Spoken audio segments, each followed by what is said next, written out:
131 నిమిషాల 21 సెకండ్ల నిడివితో వచ్చినటువంటి యూఏ సర్టిఫికేట్ పొందిన సినిమా దగడ్ సాంబా. సంపూర్ణేష్ బాబు హీరోగా వచ్చిన ఈ సినిమాలో కథానాయిక సోనాక్షి వర్మ.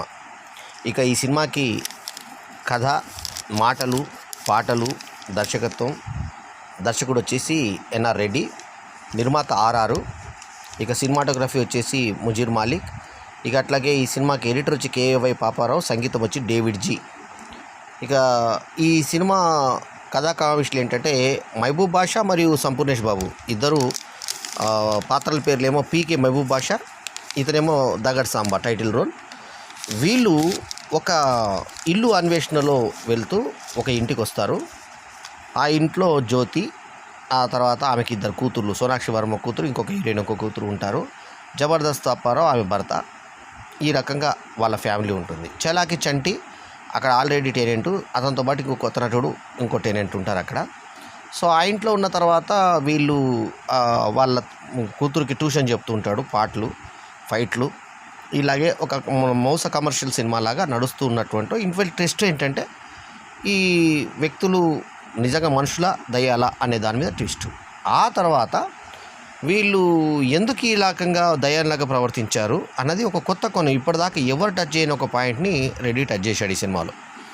అదేంటి, రెంట్స్ మామూలుగా ఇండ్లు ఉన్నప్పుడు వాల్యూ ఉంటుంది, ఆ ఇంటి వాల్యూ తగ్గించడం కోసం దయ్యాలు ఉన్నాయని పుకారు చెప్పేస్తూ ఈ రకంగా అతను కూడా నష్టపోయి ఉంటాడు. ఈ రకంగా ఇబ్బంది పెట్టి ఆ ఓనర్లకి 10 రూపాయలు వచ్చేటువంటి దాన్ని 1 రూపీ వచ్చేలాగా, 100 రూపాయలు వచ్చే దగ్గర 10 రూపాయలు వచ్చేలాగా నష్టపరిచేటువంటి బ్యాచ్ అనమాట. ఈ బ్యాచ్తో ఈ దగడ్ సాంబా ఏ రకంగా డీల్ చేశాడు, తర్వాత ఏందనేది మిగతా కథా కామేష్, అదంతా రెగ్యులరే. ఇక ఈ సినిమా ప్లస్లు మైనస్ల గురించి మాట్లాడితే భారీ అందాలతో జ్యోతి ఆ క్యారెక్టర్ని అద్భుతంగా, ఆమె ఈ సినిమాకి మెయిన్ ప్లస్ పాయింట్ జ్యోతి. అట్లాగే తనదైన టైమింగ్తో, తనదైనటువంటి ఒక డిఫరెంట్ స్టైల్తో, కామెడీ పంచ్తో సంపూర్ణేష్ బాబు కూడా ఏం తక్కువ చేయలేదు. అద్భుతంగా తన మనకు ఎవరిని అనుకరించకుండా తనదైన స్టైల్లో ఫైట్స్ కానీ, డ్యాన్సులు కానీ ఉన్నంతలో రాణించే విధంగా చేశాడు. ఈ సినిమాకు ప్రధానమైన ప్లస్ పాయింట్స్ ఏంటంటే మనకి ఫైట్స్, ముఖ్యంగా ఏవైతే సౌండ్స్ ఎఫెక్ట్స్ ఉన్నాయో, ఫైట్స్ వచ్చినప్పుడు ఎఫెక్ట్స్ ఉన్నాయో పెద్ద సినిమాలకు ఏమాత్రం తగ్గని రేంజ్లో ఎఫెక్ట్స్ ఇచ్చారు. ఎఫెక్ట్స్ నేను బాగా ఇంప్రెస్ అయ్యాను ఈ సినిమాలో. సో అంటే నేను 20 శాఖలు చేసిన వాడిని కాబట్టి ఎఫెక్ట్స్ గురించి బాగా పర్ఫెక్ట్గా తెలుసు కాబట్టి ఈ ఎఫెక్ట్స్ పంచెస్ చిన్న సినిమాలకు మామూలుగా ఇచ్చే లెవెల్లో కాకుండా కొంచెం మంచి లెవెల్లోనే ఎఫెక్ట్స్ పంచెస్ ఉన్నాయి, ఫైట్స్ బాగున్నాయి. అట్లాగే డ్యాన్సులు కూడా ఉన్నంతలో మంచి కలర్ఫుల్ డ్యాన్సులు ఉన్నాయి. చివరాఖరి దాకా కూడా డైరెక్టర్ అయినటువంటి ఎన్ఆర్ రెడ్డి రాసిన పాటలు డేవిడ్ మంచిగా తీసుకొచ్చాడు. అట్లాగే ఇంకేం కావాలంటే పాపులర్ పాటల్ని కామెడీ పరంగా వాడుకున్నటువంటి తీరు బాగుంది. హీరోయిన్ వక్షాల మీద సంపూర్ణేష్ బాబు పడుకుంటూ తను మొత్తం తన మీద హీరోయిన్ని పడుకోబెట్టుకోవడము, టోటల్గా హీరోయిన్ ఆయన మీద పడుకోవడం, ఇట్లాంటి గ్లామర్ సన్నివేశాలతో పాటు హీరోయిన్ చంకలు కనబడేలాగా స్నానం చేస్తూ బయటికి రావడము, టవల్ కట్టుకోవడము, ఎంత అందంగా ఉన్నా అవేం తలను పొగుడుకోవడం, ఇలాంటివన్నీ కొన్ని గ్లామర్ టైప్ ఇది కూడా ఉన్నాయి.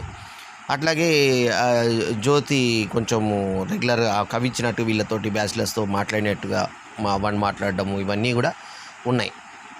అయితే ట్విస్ట్ల కోసం ట్విస్టులు పెట్టినట్టుగా కొన్ని ట్విస్టులు అనిపించాయి. చివరాకరణ మళ్ళీ టైటిల్స్లో మళ్ళీ మధుప్రియ, ఆమె చిన్న పాప నుంచి తెలుసు నాకు, తను రామాచారి శిష్యురాలుగా ఉన్నప్పటి నుంచి, బేబీగా నుంచి తెలుసు నాకు మధుప్రియ. తర్వాత ఫిదాతో ఒక్కసారిగా వెలుగులోకి వచ్చింది.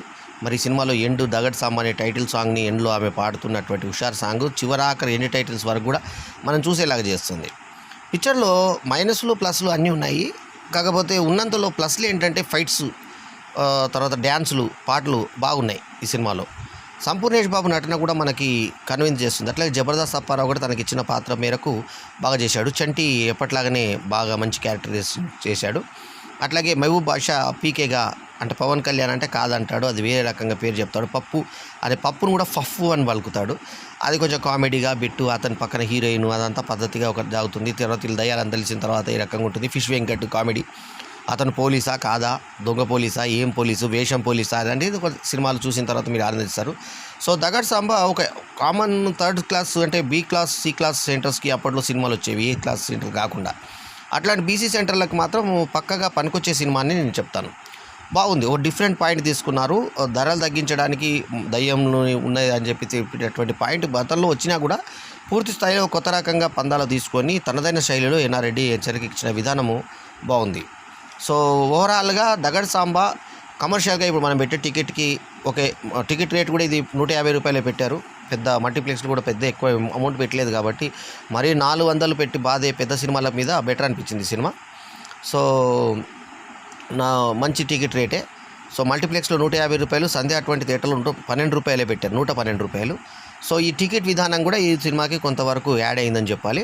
సో 131 నిమిషాల 21 సెకండ్ల ఈ సినిమా అక్కడక్కడ కొంచెం మనకు డ్రాగ్గా అనిపించినా కూడా ఏదో ప్రయత్నం మాత్రం సిన్సియర్గా చేసినట్టే అనిపించింది వాళ్ళు. అటుకి ఫోటోగ్రఫీ బాగుంది, ముఖ్యంగా చెప్పినట్టుగా ఎఫెక్ట్స్ బాగున్నాయి, ఫైట్స్ బాగున్నాయి, పాటలు బాగున్నాయి.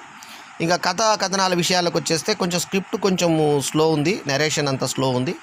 మిగతా అంతా ఓకే, ఏదో అంటే కొత్త వాళ్ళు తీసినట్టు స్పష్టంగా అర్థమవుతుంది. ఆ అనుభవరాహిత్యం కొంత కనబడింది. అయితే వీళ్ళు ట్రై చేసి ఉంటే ఇంకా మంచి సినిమా చేసేటువంటి అవకాశాలు ఉండే. దీనికి ముఖ్యంగా సంపూర్ణేష్ బాబు మాత్రం చాలా యాడెడ్ అని చెప్పాలి ఈ సినిమాకి. సో ఈ సినిమాకి ఒక మాస్ ప్రేక్షకులు అయితే 100% ఏదో ఎంటర్టైన్ అయ్యే విధంగా జ్యోతి అందాలు, ముఖ్యంగా హీరోయిన్ కన్నా కూడా భారీగా అందంగా చక్కగా ఆమె మేనరిజం కానీ, విలన్ కానీ, కాలు మీద కాలు వేసుకొని ఎండింగ్ ఫైట్లో కానీ చాలా హుందాగా యాక్ట్ చేసింది ఆమె చాలా ప్లస్ ఈ సినిమాకి. అప్పారావు కూడా ఉన్నంతలో రాణించాడు. అట్లాగే చంటి, ఇందాకే చెప్పినట్టుగా చంటి, సంపూర్ణేష్ బాబు, సోనాక్షి వర్మ వీళ్ళందరూ, ఇంకొక హీరోయిన్ సెకండ్ హీరోయిన్ కూడా బాగా చేసింది. నటినట్లు ఎవరు కూడా తప్పడానికి వీల్లేదు, మహబూబ్ బాషతో సహా అందరూ కూడా ప్రాణప్రతిష్ఠ చేశారు. సో ఓవరాల్గా ఒక జస్ట్ టైంపాస్ మూవీగా మిగిలింది ఒక సినిమా. సో పెట్టిన డబ్బుకి మనకి వినోదం కల్పించడంలో మాత్రం ఈ సినిమా కృతకృతమైందనే చెప్పాలి. సో అక్కడక్కడ కొంచెం లాజిక్లెస్ లేని కథలు, అవి తల్లిదండ్రుల మన మిర్చి మాధవి తల్లి ఈయన ఫ్లాష్ బ్యాక్ ఎపిసోడ్, చెల్లెల పెళ్లి కోసం అమ్మడానికి పోయినప్పుడు ఏం జరిగింది, ఇలాంటివి కొన్ని మనకి ఆ సెంటిమెంట్ కూడా ఆ సైడ్ నుంచి కూడా వర్కౌట్ చేసినప్పుడు సంపూర్ణేష్ బాబు నటన మనం ఆకట్టుకుంటుంది. బాగా చేశాడు సంపూర్ణేష్ బాబు. సో ఓవరాల్గా ఒక మధ్య రకం సినిమాగా దగడ్ సామాన్ తీసుకొచ్చి టైటిల్ జస్టిఫికేషన్ పూర్తిగా ఉన్న సినిమా ఇది. సో ఇందులో మన పోయినసారి రిలీజ్ అయిన సినిమాలో ఇదే మనకు వారంలో మనకి డేగల బాబ్జీ వచ్చింది. ఆ డేగల బాబ్జీలో ఒక క్యారెక్టర్, అంటే మన బండ్ల గణేష్ అంటాడు, నేను యాక్టర్ రాజేంద్ర ప్రసాద్ దగ్గర పనిచేశాను అంటాడు. అదే వారం కాకతాళీయంగా ఈ సినిమాలో కూడా ఆ రాజేంద్ర ప్రసాద్ అనగానే అంత పెద్ద ఆయన ఎందుకు అన్న టైప్లో ఒక డైలాగు నటినట్ల ద్వారా అనిపించారు. సో రాజేంద్ర ప్రసాద్ ఒకే వారం సినిమాలో 2 సార్లు, అది 16 సార్లు డైరీ పైన ముఖచిత్రం వేసిన నాకు మా అభిమాన నటుడిని, నా అభిమానమైన ఇష్టమైనటువంటి ఆత్మీయ సోదరుని ఇక్కడ తలుచుకోవడం, ఈ సినిమాలోనూ ఇదే వారం విడుదలైన డేగల బాబ్జీలో కూడా ఆయన ప్రస్తావన రావడం కొంచెం ఆనందం కలుగజేసింది. సో ఓవరాల్గా నేను ఈ సినిమాకి ఇస్తున్నటువంటి rating 2.25/5. Signing off yours Balyam Venu Madhav. ఈ వీడియో కనుక మీకు నచ్చితే లైక్ చేయండి, కమెంట్ చేయండి, షేర్ చేయండి, మా ఛానల్కు తప్పకుండా సబ్స్క్రైబ్ చేయండి. ఎల్లప్పుడూ మీ ఆదరాభిమానాలను ఆశించే మీ ఆల్రౌండర్ స్టార్ బల్యం వేణు మాధవ్. నమస్తే, జై హింద్.